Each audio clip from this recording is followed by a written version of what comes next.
नमस्कार साथियों, गौरव ज्ञान धारा में आपका स्वागत है। आज अपन भारत ज्योग्राफी की एक्चुअली अपन साथियों 3-4 क्लासें पढ़ेंगे, ज्यादा नहीं। ठीक है। क्योंकि काफी सारी चीजें जो है भारत ज्योग्राफी बहुत ज्यादा समय लेती है और प्रश्नों की बनने की देखो वैसे देखा जाए बाकी के मुकाबले तो थोड़ा कम रहता है, थोड़ी कम बनती है।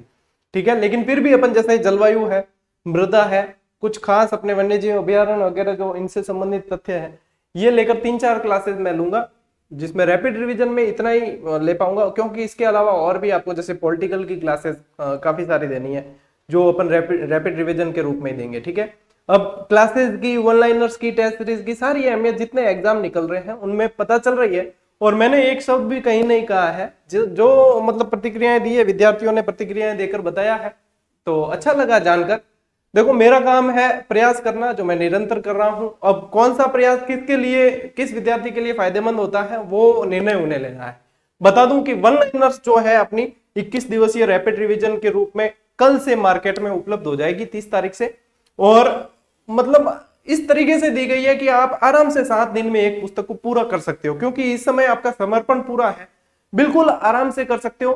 क्योंकि देखो, पेज संख्या आपको इसलिए भी ज्यादा लग सकती है उसमें, क्योंकि उसको बिल्कुल व्यवस्थित रूप से दिया गया है, कंजेस्टेड नहीं किया गया कहीं भी, और ट्रिक्स वगैरह के हिसाब से पेज संख्या बढ़ती है। तो वो आप रिवाइज उनको आराम से बिल्कुल अच्छे तरीके से कर सकते हो। तो कितनी फायदेमंद साबित होगी ये तो सारे एग्जाम भी बता रहे हैं, और आने वाला एग्जाम भी जब मैं वापस आपको बताऊंगा कि ये देख लो ये प्रश्न यहां से बना है, तो देखो वो तो आपकी इच्छा है, आपकी जरूरत है, उसके हिसाब से निर्णय लेना है। बाकी जो क्लासेस चल रही है वो चल ही रही है। और साथियों एक और चीज बता दूं कि जो ओवरऑल वाली टेस्ट सीरीज थी एसएसटी की, वो भी कल लॉन्च कर दी गई है, जिसमें 11 मॉडल पेपर जुड़ेंगे, अभी 5 जुड़े हुए हैं। उसमें संस्कृत या इंग्लिश शामिल नहीं की गई है, क्योंकि ये लैंग्वेज कईयों के अलग होती है और थोड़ा सा हमारे पास भी समय कम है, तो या तो उसको शामिल करते तो गुणवत्ता में कमी हो जाती, इसलिए उनको शामिल नहीं किया गया है। तो देख लेना, जिनके हिसाब से जिनको उचित लगता है वो उसमें रैंक भी दिखेगी, रैंक वाला सिस्टम चालू कर दिया है। और बाकी जो चीजें हैं एक अलग से वीडियो बनाकर मैं इसके बारे में, टेस्ट सीरीज के बारे में अच्छी तरीके से उसमें डिटेल में बात कर लेंगे। बाकी अभ्यास आप कर ही रहे हो, ये बात ध्यान रखना कि एक कभी कभी है ना ऐप पर पीक टाइम होता है। पीक टाइम का मतलब ये होता है कि एक ही समय में बहुत सारे सबमिशन आना। अब चाहे कोई भी ऐप हो, कोई भी सर्वर हो, यदि आप कहीं फॉर्म भी भरने जाते हो तो लास्ट डेट पास में आती है, तो आपको पता है सर्वर रेस्पॉन्ड कम करता है।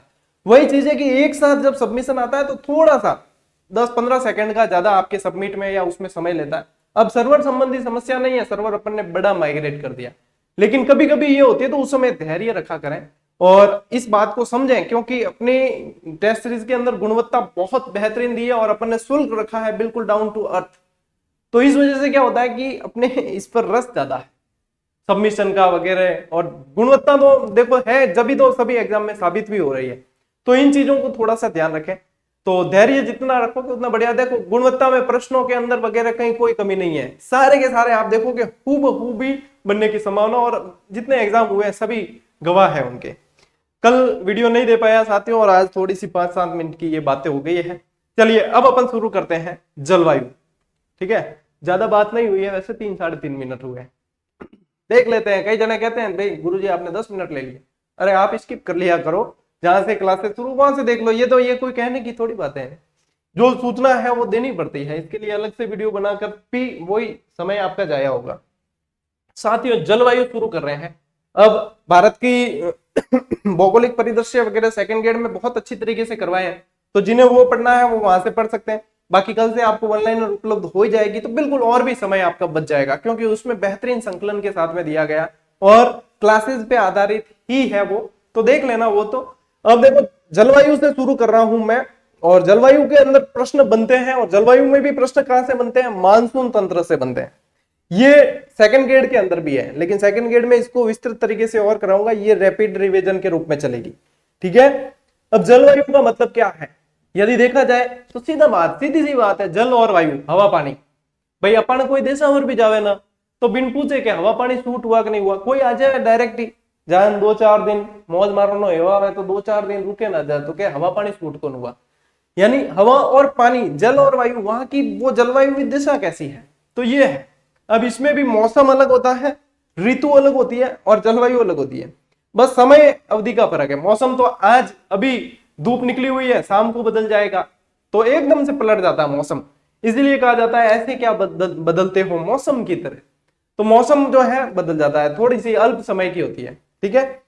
ऋतु जो होती है कुछ माह की होती है, कुछ माह की जलवायु दिशा है। जलवायु कुछ सालों का जो वहां का एटमॉस्फेयर रहता है, वहां की मतलब वो जो प्रकृति रहती है वो है जलवायु, ठीक है। कुछ सालों का 25-30 सालों का जो रहता है वो वहां की जलवायु हो जाती है। ये सामान्य परिचय है एक तरीके से। मानसून की यदि साथियों बात करें तो मानसून की खोज अरबी नाविकों द्वारा की गई। हिप्पोलस उसमें मुख्य है। अरबी नाविक क्यों है? अरब व्यापार करने ज्यादातर अरब देश से समुद्रों के जरिए आते थे, तो उन्हें ये सब चीजें बहुत प्रभावित करती थी, तो उन्होंने की गई। अल मसूदी ने सबसे पहला अध्ययन किया। और मानसून जो है मौसम शब्द से बना है, और मौसम शब्द का अर्थ होता है हवाओं का एकदम से पलटना, और उसी से फिर मानसून बना है, ठीक है। अब प्रश्न ऐसे भी बनते हैं, प्रश्न कहीं से भी बन सकता है, ठीक है ना। प्रश्न ऐसे बने हैं, अभी कोई एग्जाम हुआ था उसमें कोई शायद ये धुंध या ऐसा कोई सवाल बन गया, जो आपने को मैंने राजस्थान वाली जो जलवायु पढ़ाई थी उसमें बताया भी था, ठीक है ना। अब अपन भारत की जलवायु पे चल रहे हैं, ठीक है। हालांकि कल क्लास नहीं दे पाया, कुछ कारण ऐसे हो जाते हैं कभी कभी। देखो भारत की जलवायु जो है साथियों, सबसे पहला ही प्रश्न, अब प्रश्न ने देखना कहीं हूबहू मिलेंगे। अभी जैसे सूरत वाला जो कांग्रेस विभाजन वाला प्रश्न था वो अभी एग्जाम में पूछा गया। अब रैपिड रिवीजन में से भी सवाल आपको मिल रहे हैं, क्योंकि यहाँ पे अपन ने वो सवाल जो बनते हैं उन पे ही अपन ने लेकर चले। लगभग आपको दिखेगा क्लासेस में से अपनी जो तुलुगमा पद्धति है ना, हर जगह से सवाल को सब जगह से कवर करने की कोशिश है। इससे बाहर यदि सवाल जाता है तो वो सभी के लिए जाएगा, ये प्रयास मेरा जरूर रहता है कि इनसे बाहर यदि जाता है तो अपने विद्यार्थियों को नुकसान नहीं रहे, ठीक है। तो भारत की जलवायु में साथियों उष्ण कटिबंधीय मानसूनी जलवायु, सबसे पहला प्रश्न आपके बन जाता है वो ये है। तो ये ध्यान में रखना, सबसे प्राथमिकता है, सबसे पहली चीज ये याद नहीं है तो आगे बढ़ने से मतलब नहीं है। भारत की जलवायु कैसी है? उष्ण कटिबंधीय मानसूनी जलवायु। मानसून शब्द की उत्पत्ति किससे, मानसून शब्द कौन सी भाषा का है? क्यों अरब यात्रियों द्वारा, अरब नाविकों द्वारा दिया गया, तो अरबी भाषा का शब्द है। और ये जो है मौसम शब्द से बना है, और मौसम का मतलब क्या होता है? हवाओं का अचानक से पलटना, हवाओं का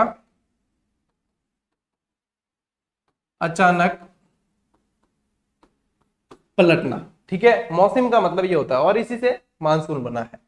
अब देखो जलवायु को प्रभावित करने वाले कारक, वैसे तो इसमें समझने वाली चीजें हैं, लेकिन ऑब्जेक्टिव टाइप जो एग्जाम होते हैं अपने कंपटीशन के, उनमें सीधे ही दिए जाते हैं कि इनमें से कौन सा प्रभावित करेगा या कौन सा प्रभावित नहीं करेगा, ये चीज सीधी पूछी जाती है। तो देखो एक तो अक्षांशीय स्थिति। अब अक्षांश के अनुसार आपको पता है भूमध्य रेखा पर अलग जलवायु रहती है, कर्क मकर पे अलग रहती है, ध्रुवों पे अलग रहती है, तो अक्षांशीय स्थिति प्रभावित करती है, ठीक है। हिमालय पर्वत प्रभावित करेगा, बिल्कुल। कोई बारिश की जैसे कोई शाखा है वो टकरा रही है नहीं टकरा रही, गर्म ठंडा, ये सारी चीजें प्रभावित करती है, तो पर्वतीय स्थिति प्रभावित करती है। जल और स्थल का वितरण, कहाँ पानी का कहाँ ज्यादा वितरण है, कहाँ कैसे है, जैसे समुद्रों के पास वाले स्थलों पे बारिश ज्यादा होगी, दिखती बात है, ये सारा उनके वितरण भी इससे प्रभावित करेगी। समुद्र तट से दूरी, ये वही बात हो गई, ठीक है ना। जल और स्थल के वितरण और समुद्र तट से दूरी वाला भी इसमें फैक्टर काम करता है। समुद्र तल से ऊंचाई, कितनी ऊंचाई पे है वो भी है। आपको पता है ऊंचाई वाले स्थान जो होते हैं वो ठंडे होते हैं, तो ये समुद्र तल से ऊंचाई वहां प्रभावित करती है। ये सिर्फ मानसून को प्रभावित करने वाले कारण नहीं है, ये है जलवायु को प्रभावित करने वाले कारण, ठीक है ना। इसमें सर्दी गर्मी बरसात तीनों चीजें हैं, इन तीनों चीजों को ध्यान में रख के ये ध्यान रखना, नहीं तो आपको सिर्फ बरसात को ध्यान में रखोगे तो लगेगा कि ये कैसे होगा। ये तीनों चीजें जलवायु पूरी की पूरी। फिर उच्चावच आकृतियां जो होती है वो चक्रवात आदि, ये सारी चीजें प्रभावित करती है, ठीक है। और ऑप्शन में आपको इनके अकॉर्डिंग ही देखने को मिलता है, ध्यान रखना। भारत की औसत, ये मोस्ट इंपोर्टेंट प्रश्न है, ठीक है। भारत की औसत वार्षिक वर्षा 118 सेंटीमीटर, कई जगह साथियों 108 सेंटीमीटर भी पढ़ने को मिलती है, लेकिन ज्यादा ऑथेंटिक ज्यादा सही आपके 118 सेंटीमीटर है भारत की औसत वार्षिक वर्षा, ठीक है। ये दो तो देखो इंपॉर्टेंट प्रश्न है, एक तो ये, एक ये रीट की दृष्टि से बहुत ज्यादा इंपॉर्टेंट है। आजकल रीट में भी बहुत स्तरीय सवाल पूछने लग गए हैं। अब देखो भारत में यदि साथियों अब अपन बात करते हैं, सीधे वर्षा पे आते हैं, ठीक है, वर्षा या मानसून, क्योंकि सबसे ज्यादा प्रश्न कहां से बनते हैं? अपने वर्षा से बनते हैं, देख लेना आप, सबसे ज्यादा बनेंगे, ठीक है। तो भारत में वर्षा का वितरण यदि देखा जाए साथियों, तो गर्मी के अंदर सबसे ज्यादा ग्रीष्मकालीन मानसून से सबसे ज्यादा 74%, शीतकालीन मानसून से 13%, और बाकी जो मानसून पूर्व वगैरह अन्य वर्षा होती है उनसे होते हैं, अन्य जितने बचते हैं वो प्रतिशत इसके अंदर आ जाते हैं। तो सबसे ज्यादा ग्रीष्मकालीन 74% है, ठीक है। और ये उत्तर पूर्वी मानसून शीतकालीन जो है वो आपके 13% है। ये हो गया दक्षिण पश्चिमी मानसून। अभी मैं इस चीज को समझाऊंगा आपको और बहुत बेहतरीन तरीके से आपके समझ में आ जाएगा, ऐसा मेरा विश्वास है कि आ जाएगा। अब देखो साथियों, अब बात करें ग्रीष्मकालीन जो मानसून है उसकी, तो ग्रीष्मकालीन मानसून भी दो शाखाओं में बटा हुआ है। उसमें से एक तो है आपके अरब सागरीय, एक है बंगाल की खाड़ी, ठीक है। तो अरब सागरीय से ज्यादा वर्षा होती है 65%, और बंगाल की खाड़ी से होती है कम 35%, ठीक है ना। इस चीज को अभी समझेंगे अपन कि ये सब ज्यादा और कम क्यों होती है, उस चीज को भी समझेंगे, ठीक है। तो इनको ये जो कहलाती है ना साथियों ग्रीष्मकालीन, वो दक्षिण पश्चिमी शाखा कहलाती है, ठीक है ना। जैसे ये भारत का प्रायद्वीपीय भारत का नक्शा है, ठीक है। अब दक्षिण पश्चिमी यानी हिंद महासागर के अंदर से उठने वाला जो मानसून है वो दक्षिण पश्चिमी शाखा कहलाता है, ठीक है। और दक्षिणी पश्चिम शाखा में चलिए, मैं अभी इसको अगली स्लाइड पे आपको और अच्छी तरीके से समझाऊंगा। यहाँ पे ध्यान रखना ये 65 और 35 का, ठीक है। भारत में सबसे पहला प्रवेश जो होता है वो अरब सागरीय शाखा का होता है। ये सारी चीजें आपको रटनी नहीं है, मैं एक बार आपको अभी समझा दूंगा तो आपके बिल्कुल क्लियर हो जाएगी चीज, ठीक है ना। ये बहुत इंपॉर्टेंट प्रश्न है, ये रीट 2016 में आया भी था। और यहाँ पे एक चीज ध्यान में रखनी कि भारत में जो मानसून का प्रवेश माना जाता है साथियों 1 जून माना जाता है, ठीक है। 1 से 5 जून के मध्य प्रवेश करता है, 1 जून मानते हैं। और केरल से प्रवेश होता है, केरल के भी मालाबार तट से प्रवेश होता है। लेकिन अंडमान निकोबार में इससे भी पहले 25 मई 20, 22, 25 मई के आसपास माना जाता है कि वो भी तो देखो भारत का हिस्सा है अंडमान निकोबार। तो भारत में यदि अब प्रश्न की लैंग्वेज पे उत्तर निर्भर करेगा। यदि यूं पूछ ले आपको कि भारत में पहला प्रवेश अंडमान निकोबार भी दे रखा है तो आपको अंडमान निकोबार के साथ जाना पड़ेगा, और यदि अंडमान निकोबार नहीं है तो आपको केरल से ही करना पड़ेगा, ठीक है। तो ध्यान रखना, ये बंगाल की खाड़ी का मानसून जो है साथियों कोरोमंडल तट के समानांतर चलता है। अब कैसे चलता है अभी मैं बताऊंगा आपको। मेघालय में घनघोर वर्षा होती है, उसका कारण है साथियों, उसका कारण है गारो, खासी और जयंतिया पहाड़ियां। गारो, खासी और जयंतिया पहाड़ियां, ठीक है ना। जयंतिया या जयंतिया कह दो। अब वो ये पहाड़ियां कैसी है, ऐसे कीपाकार है, ऐसे मेघालय के अंदर है ये पहाड़ियां और ये कीपाकार है। अब अपने जो बंगाल की खाड़ी वाला जो मानसून आता है ना, वो अराकान योमा पर्वत जो म्यांमार के अंदर है वहां से टकरा के यहाँ मेघालय में प्रवेश करता है। और मेघालय में ये जो है कीपाकार पहाड़ियां, यहाँ अंदर घुसने के बाद बादल जो अंदर घुस जाते हैं पूरे, मतलब वर्षा जल से लबरेज बादल जो अंदर घुसते हैं वो मतलब बाहर नहीं निकल पाते। उनको बाहर निकलने के लिए यहाँ पे हल्का होना पड़ता है, यानी कि यहाँ वर्षा करनी पड़ती है। तो ये जो स्थान है साथियों ये मासिनराम, ठीक है, जो विश्व का सबसे ज्यादा बारिश वाला क्षेत्र, जहां 1175 सेंटीमीटर वर्षा होती है, ठीक है।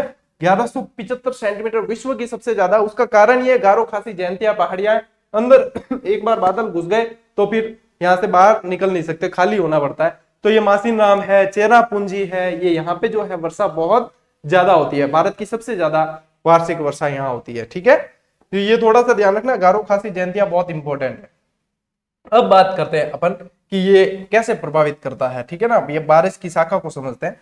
देखो साथियों दक्षिण पश्चिमी मानसून की शाखा कौन सी, दक्षिण पश्चिमी मानसून की शाखा, ठीक है। मानसून देखो दक्षिण पश्चिमी मानसून में दो शाखाएं हैं। नंबर 1 तो है अरब सागरीय,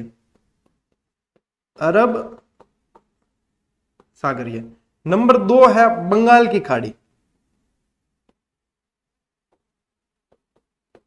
ठीक है। अब ये हिंद महासागर है, इसके नीचे पूरा हिंद महासागर है। हिंद महासागर है ना, तो हिंद महासागर से यहां से मानसून उठा है, ठीक है, यहां से मानसून उठा है। अब ये क्योंकि प्रायद्वीपीय, देखो हिंद महासागर को एम आकार देने वाला कौन सा है, प्रायद्वीपीय भारत है। अब प्रायद्वीपीय भारत है तो पूरी की पूरी तो कैसे यहाँ इसमें चलेगी हवाएं, तो ये बताओ। तो यहाँ पे मतलब कुछ तो बारिश हवाएं यहाँ से ऐसे प्रवेश करेगी और कुछ जो है यहाँ से सीधी निकल जाएगी। अब सीधी निकलेगी ना तो ये फिर आ गई कहाँ, बंगाल की खाड़ी। ये यहाँ पे बंगाल की खाड़ी है तो ये बंगाल की खाड़ी में आ गई, ये ऐसे घूम के यहाँ से प्रवेश करती है, ये ऐसे घूम के प्रवेश करती है, इसकी दिशा रहती है ये, ठीक है ना। और ये जो है अरब सागरीय शाखा, उसकी दिशा रहती है ये, क्योंकि ये सीधी प्रवेश करेगी। है दोनों कौन सी? दक्षिण पश्चिमी मानसून, ठीक है ना, दक्षिण पश्चिम मानसून ही है दोनों, लेकिन प्रवेश अलग अलग तरीके से करेगी। अब उत्तरी पूर्वी जो मानसून है ना, वो तो शीतकालीन मानसून है, जो पश्चिमी विक्षोभ वाला, वो जो मावट के लिए जिम्मेदार है, वो वाला है। अब यहाँ पे तो ये दक्षिण पश्चिमी मानसून की ही शाखाएं हैं दोनों, ठीक है ना, दोनों दक्षिण पश्चिमी मानसून की शाखा है। लेकिन सबसे पहला प्रवेश किसका होगा? अरब सागरीय शाखा का होगा।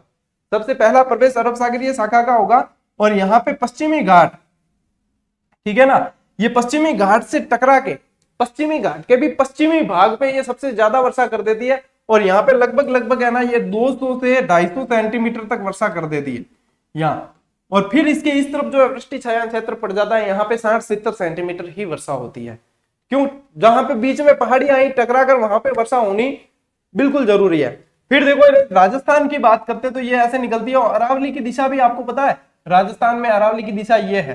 तो दक्षिणी पश्चिमी मानसून प्रवेश तो पहले करता है राजस्थान में, लेकिन निकल जाता है सीधा, तो वर्षा होती है कम। और यहां से जो ये बंगाल की खाड़ी का मानसून आता है, ये वापस यहाँ पे, ये इससे टकरा के वर्षा करता है पूरी। तो अपन राजस्थान के संदर्भ में ये पढ़ते हैं कि सबसे पहला प्रवेश तो होता है अरब सागरीय शाखा का, लेकिन सबसे ज्यादा वर्षा करती है बंगाल की खाड़ी की शाखा। बस ये चीजें समझने लायक है। ये चीजें समझते हो ना, तो आपके फिर यहाँ पे कंसेप्ट क्लियर होते हैं। अब देखो, ये तो यहाँ से दक्षिण पश्चिमी अरब सागरीय शाखा की बात हो गई। अब अरब सागरीय शाखा आपको बताया 65% वर्षा करती है, और ये करती है कम। प्रवेश भी पहले इसका होता है। अब ये जो है घूम के आ रही है यहाँ, और घूम के आने के बाद में एक तो मेघालय में सबसे ज्यादा वर्षा कर देती है, ठीक है ना, मेघालय में वर्षा सबसे ज्यादा यहाँ पे कर देती है। फिर इनकी दिशा रहती है ये, तो यहाँ से ये इस तरीके से ऊपर की तरफ चलती है, ठीक है। और जो शीतकालीन मानसून है, उत्तर पूर्वी मानसून, वो भारत के उत्तरी हिस्सों में सबसे ज्यादा वर्षा करती है। और ये कोरोमंडल तट है ना, यहाँ पे तमिलनाडु के पास में, इस कोरोमंडल तट पे सबसे ज्यादा वर्षा करती है शीतकालीन मानसून। जो सबसे ज्यादा प्रभावित करती है वो कोरोमंडल तट को करती है, ठीक है ना। अब जैसे बंगाल की खाड़ी की ये शाखा जो आगे बढ़ती है, तो ये जैसे जैसे आगे बढ़ेगी, यहाँ पे जैसे मेघालय के अंदर लगभग 400 सेंटीमीटर वर्षा करती है। फिर इसके आगे बढ़ने पर फिर इसकी वर्षा की मात्रा होती जाती है कम, 300 सेंटीमीटर, फिर 250 सेंटीमीटर, फिर 100 सेंटीमीटर, और ऐसे करते करते ये यहाँ पे इसको क्रॉस करती है, ठीक है ना। इस तरीके से वर्षा का वितरण इसमें चलता है, ठीक है। दो चीजें मैंने ध्यान में रखनी है, क्या कि एक तो दक्षिण पश्चिमी मानसून है, उसी की दो शाखाएं हैं, अरब सागरीय और बंगाल की खाड़ी की, ठीक है। अब अरब सागरीय पहले प्रवेश कर रही है, क्योंकि केरल से प्रवेश 1 जून, ठीक है ना। अब ये यहाँ पे डेट देखो, इसको मैं थोड़ा सा मिटा देता हूं, ये देखो डेट, सबसे पहले 1 जून को प्रवेश केरल से हो रहा है, मालाबार तट से प्रवेश हो रहा है, किसका? अरब सागरीय मानसून का। यदि यहीं पे ये देखा जाए, ये देखो अंडमान निकोबार है, ये अंडमान निकोबार द्वीप समूह है, तो यहाँ पे 22 मई, लगभग 25 मई के आसपास, ठीक है ना, 25 मई के आसपास यहाँ पे प्रवेश कर देती है शाखा। लेकिन फिर यहाँ पे यदि, अब इसमें प्रश्न के लैंग्वेज पे उत्तर निर्भर करेगा, तो इस बात का ध्यान रखना, ठीक है। इस तरीके से आपके ये प्रश्न बनते हैं, सामान्य प्रश्न बनते हैं, लेकिन समझ में आने के बाद में वो सामान्य हो जाते हैं। जब तक समझ में नहीं आए तो वो कठिन प्रश्नों के अंदर ही गिने जाते हैं। ये था आपके जलवायु और मानसून से संबंधित बिल्कुल इजी कंसेप्ट है, ठीक है ना। अब प्रश्न बनते हैं या तो यहां से, या प्रश्न बनते हैं कोपेन महोदय के अनुसार, ठीक है। अब कोपेन के वर्गीकरण की यदि साथियों बात करें, तो सबसे पहला यदि वर्गीकरण कोपेन ने दिया है ना, तो 1900 में दिया था। लेकिन भारत और राजस्थान की जलवायु का वर्गीकरण दिया 1918 में। तो कई सारे विद्यार्थी मतलब इसमें इस कंफ्यूजन में रहते हैं, क्योंकि वो इस पे ध्यान ही नहीं देते कि भारत का पूछे या राजस्थान का पूछे तब तो ये है। और सीधा ही यदि वर्गीकरण की बात करें तो 1900 में दिया है इन्होंने वर्गीकरण, ठीक है ना। और इसके अलावा मतलब इनमें संशोधन होते रहे हैं। अब इनमें क्या है कि कुछ शब्दावलियां बना दी इन्होंने, कोपेन ने क्या है, शब्दावलियां बना दी कुछ, जो मैंने आपको यहाँ पे बताई भी है। उनके अनुसार फिर जलवायु को जो है अलग अलग क्षेत्रों के अनुसार अलग अलग बांटा है। तो वैसे ये पूछी नहीं जाती, ये एग्जाम में पूछी नहीं जाती, लेकिन समझने के लिए मैंने यहाँ पे आपके लिए मेंशन कर दिया है, ताकि मैं स्लाइड शेयर करूंगा तो आपके पास में ये चीज हमेशा हमेशा के लिए रहेगी, ताकि आपको कभी भी कोई चीज समझनी है तो इससे आप समझ सकते हो, ठीक है ना। जैसे ए से आ गया उष्ण आर्द्र, बी जहां है बड़ा बी, ठीक है ना, तो वहां आ गया उष्ण शुष्क, फिर उष्ण शीत, फिर शीत आर्द्र, ई से आ गया शीत, और ई डी आ जाता है ना, ई डी, तो वो आ जाता है टुंड्रा प्रदेश के अंदर आ जाता है, ठीक है ना। ये है। अब जैसे ये छोटे ये कैपिटल और स्मॉल लेटर इसलिए दे रखे होते हैं, स्मॉल लेटर का मतलब ये है कि विभाजन, उप विभाजन, और भी उन जलवायु का क्षेत्रों का भी उप विभाजन ये है। यदि भारत की बात करें साथियों, तो कोपेन ने 1918 में भारत का वर्गीकरण दिया ये, और भारत की जलवायु क्षेत्र को मुख्यतः 8 भागों में बांटा, लेकिन कई जगह आपको 9 पढ़ने को मिलता है। अब 9 क्यों मिलता है वो भी मैं बताता हूं, उसका कारण भी बताऊंगा आपको, ठीक है ना। तो यहाँ पे ये समझना 9 इसलिए मिलता है क्यों, ये जो ई आप देख रहे हो ये ध्रुवीय जलवायु, यानी कि जम्मू कश्मीर, उत्तराखंड, सिक्किम, इन जहाँ बर्फीले प्रदेश है वो, ठीक है। लेकिन बर्फीले नहीं है, वो भी इस जलवायु से प्रभावित है, वो इसके अंदर आए हैं। और ई डी लग जाता है, यानी पूरे के पूरे बर्फीले प्रदेश, टुंड्रा प्रदेश टाइप है, तो वो है। तो यहाँ पे यदि ई डी वाला वर्गीकरण भी मानते हैं तब तो 9, और नहीं तो फिर है अपने कितने 8। अब इनमें स्थान पूछे जाते हैं सीधे सीधे कि ये किसके अंतर्गत आएगा। जैसे अभी लैब असिस्टेंट में जैसलमेर वाला बना था ना, सारी चीजें आपको करवाता हूं, बस आपको पढ़ना है, वो आपको पढ़ना पड़ेगा। वो अब मैं तो बता रहा हूं लेकिन पढ़ना आपको है। एएस के अंदर आ जाता है साथियों तमिलनाडु और कोरोमंडल तट वाला। अब आपको कुछ नहीं करना है, ये सब समझना है, दिमाग में फिट करना है, खाली नक्शा लेना है एक और अपने हिसाब से पढ़ना है बस। और उसमें भी मैं आपको बता दूंगा, थोड़ी हेल्प कर दूंगा कि यदि ऐसे याद नहीं रहे तो कैसे ट्रिक से याद रखना है, ठीक है। AW प्रायद्वीपीय पठार, ठीक है, प्रायद्वीपीय पठार का जितना लगभग भाग है, अब उसमें से आपको जैसे ये छोड़ने, ठीक है ना, ये AS वाला छोड़ना है, एक ये AMW छोड़ना है केरल वाला ये, ठीक है। BWHW, अब देखो BWHW राजस्थान का पश्चिमी रेतीला वाला भाग है, यानी ये जो जैसलमेर बीकानेर साइड है ना, मरुस्थलीय भाग, ये वाला भाग है। BSHW पंजाब, हरियाणा, पश्चिमी यूपी, गुजरात, पूर्वी राजस्थान, महाराष्ट्र का विदर्भ वाला क्षेत्र, तेलंगाना आदि, ये आ जाते हैं इस BSHW के अंदर। CWG यानी कि मैदानी भाग आएगा, गंगा का मैदान वाला क्षेत्र। DFC के अंदर आ जाता है साथियों पूर्वोत्तर का अरुणाचल प्रदेश और असम वाला भाग, ठीक है ना, अरुणाचल प्रदेश और असम वाला भाग आता है। क्यों, बाकी तो आएगा इसके अंदर, ये CWG में आएगा गंगा के मैदान वाला। तो ई के अंदर ध्रुवीय यानी कि जम्मू कश्मीर और सिक्किम और ये आ जाता है, और ED आ जाए तो टुंड्रा क्षेत्र, ठीक है। ये है कोपेन का वर्गीकरण। नक्शे पे समझते हैं, चलिए इसको मैप पर समझते हैं। अब यहां पे समझना, देखो सबसे पहले यदि बात करें ई के अंदर, तो देखो आ गया ध्रुवीय क्षेत्र आ गया, और इसमें भी यदि ऊपर का भाग ले लेंगे ना सिर्फ, तो यह आ जाएगा ED, तो 9 के अंदर हो जाएगा, या फिर अपने 8 में मानना है, इस तरीके से मानना है, ठीक है। फिर देखो ये जो है BWHW राजस्थान का पश्चिमी भाग आ गया, ठीक है। क्या आया है BWHW। अब याद कैसे रखना है, याद ऐसे रखना है कि देखो W से अपन ने सोचा कि वार्म, ठीक है, वार्म यानी गर्म, तो पश्चिमी राजस्थान तो गर्म है ही, लेकिन इतना गर्म है, ठीक है ना, दो W आ गए, ठीक है, यानी बहुत वार्म है, ठीक है। लेकिन इतना गर्म है कि उसमें एक W तो पिघल गया आपने पूरा का पूरा, और पिघल गया ना, पिघल के BSHW में बदल गया, BS में बदल गया। तो यहाँ पे ये देखो, इसके जस्ट इधर आपको ले लेना है BSHW। नक्शे में भरने का सिखा रहा हूँ, याद कैसे रखोगे वो, ठीक है ना। कंसेप्ट सारे पढ़ लिए अपन ने, अब याद भी तो रहना जरूरी है, नहीं तो कंसेप्ट का क्या करेंगे अपन, ठीक है। तो ये आ गया। फिर एक याद रखना है कि CWG। अब G यानी गंगा, अपने तो सीधा सीधा हिसाब है भैया, है खाई के पान बनारस वाला, ठीक है, गंगा CWG, जी से आपको लेना है गंगा, गंगा का मैदान। अब ये देखो गंगा का मैदान जो है वो सारा का सारा इसके अंदर आ जाएगा। फिर दो चीजें याद रखनी, एक तो AS तो आ गया आपके तमिलनाडु के ये कोरोमंडल तट वाला, और AMW, BMW की जगह AM। देखो शिक्षा कहाँ जाता है, शिक्षा कहाँ जाता है, केरल में, तो शिक्षा ज्यादा है तो पैसा ज्यादा होगा, पैसा ज्यादा होगा तो BMW आएगी, लेकिन अपने BMW नहीं लानी, अपने लानी AMW। तो ये केरल का जो मालाबार वाला तट है ना, ये आएगी आपके आ जाएगा AMW के अंदर। तो दूसरी तरफ AS है, ये याद रखना, और एक ये याद रखना पड़ेगा आपको AW वाला, ठीक है। और शीत आर्द्र जलवायु DFC, ये देखो असम और अरुणाचल प्रदेश वाला जो क्षेत्र है वो यहाँ पे आ जाएगा, ठीक है। अब इसमें मैंने साथ साथ आपके ये मेंशन कर रखे हैं कि शुष्क शीत वाला कौन सा है, कौन सा कैसे है, ये चीज देख लेना, ठीक है। और इसकी PDF आपको मैं टेलीग्राम पे दे दूंगा, ठीक है। और पिछली वाली शायद किसी कारणवश नहीं दे पाया था, तो वो भी शेयर कर दूंगा साथ साथ में। अभी इससे लास्ट क्लास जो थी हिस्ट्री की क्लासेस जितनी, मतलब अपने रैपिड रिवीजन में जो करवानी थी वो सारी करवा दी है, और बाकी जैसे मुगल प्रशासन है और कुछ ऐसी है जो वो फर्स्ट ग्रेड वाले उसमें करवाई थी, तो वहां से आप देखते रहे, क्योंकि सारी चीजें है ना चैनल पे ही है। आज दिन तक जो क्लास चैनल पे दी गई है उसे हटाया नहीं गया है और आज इवन वही रहने वाली है। ठीक है, तो थोड़ी मेहनत तो देखो आपको अपने लिए करनी पड़ेगी। पूरा का पूरा आप सोचो बनाया हुआ, मैं तो है ना मैं तो आपको हर टॉपिक को बहुत ही डिटेल में करवा सकता हूं और करवाऊंगा भी आने वाले समय में। लेकिन अभी अपन को समय को देखते हुए आगे चलना है कि क्या कैसे है, ये सब देखते हुए आगे बढ़ना है। तो इसमें क्या होता है कि अपने समय को देखते हुए निर्णय लेने होते हैं। तो इसलिए बाकी आप सेकंड ग्रेड की क्लास से देखो 151 क्लासेस बिल्कुल बेहतरीन तबीयत के साथ में करवाई हुई है। जो विद्यार्थी पढ़ रहे हैं उनको बताया कि कितने रजिस्टर भरे और किस तरीके से भरे, और कोई आपका पड़ोसी या कोई साथी साथ में पढ़ने वाला यदि देख लेगा उसे भी महसूस होगा कि वास्तव में ये नोट्स बहुत तबीयत के बने हैं।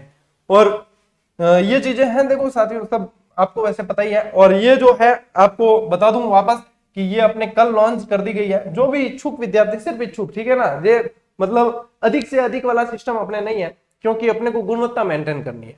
ये टेस्ट सीरीज है, वन लाइनर है, जो भी, ये खुद अपनी गुणवत्ता साबित करती है।